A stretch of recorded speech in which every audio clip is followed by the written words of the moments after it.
I always figured I had it in me to be a fighter. It's that anger, you know, that always winning a fight.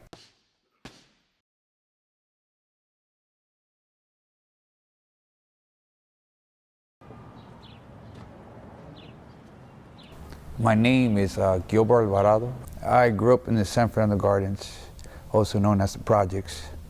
It was fun. I loved it. Plenty of friends to play with. A little dangerous at the same time, but I liked it, you know. It made me who I am now, I guess.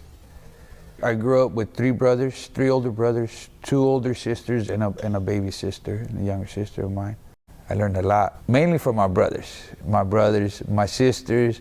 I was raised more by my sisters, but from my older brothers, you know, that's where I got my street life. Those were my role models, you know, and they were always fighting. All my brothers were always fighting.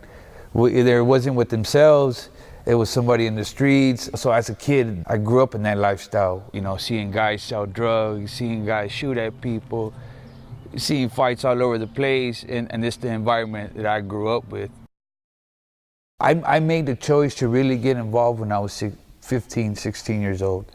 All my brothers were in jail at the time, so I figured this is my time to grow up and be a man, and I thought being in a gang was gonna make me that man I guess I wanted to be at the time. I met my coach, Lily, when I was 16 at a Victory Outreach, her and her husband. She invited me to her brother's gym, and they gave me a job. You know, they let me work a trade. You know, I would clean the gym.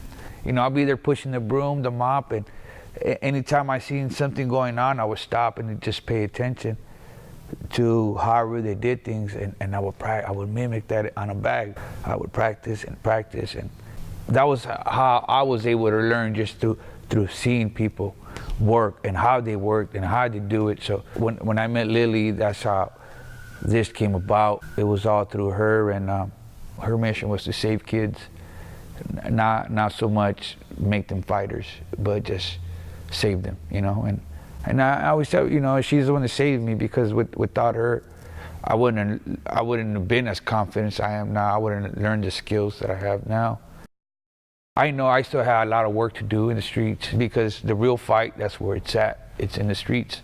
But now that I'm trying to become a coach, I'm trying to fight so I could have a relation and understand what my kid is going through in the ring.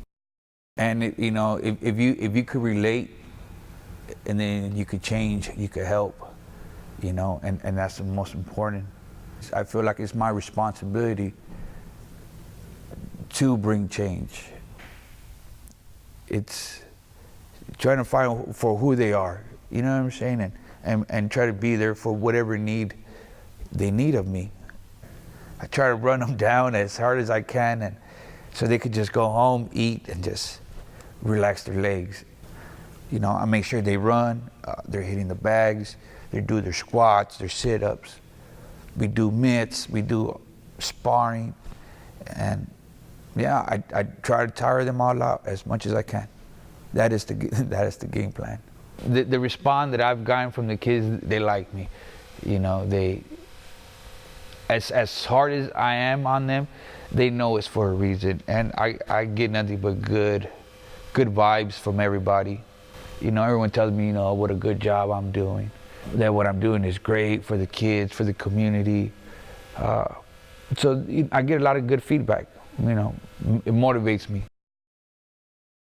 My life is not about me. It's, you know, it's about other kids. You know, it's about other people. It's not about me.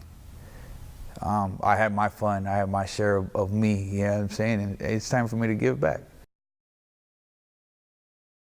Just 10 fights.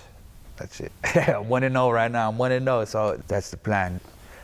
Try to stay undefeated.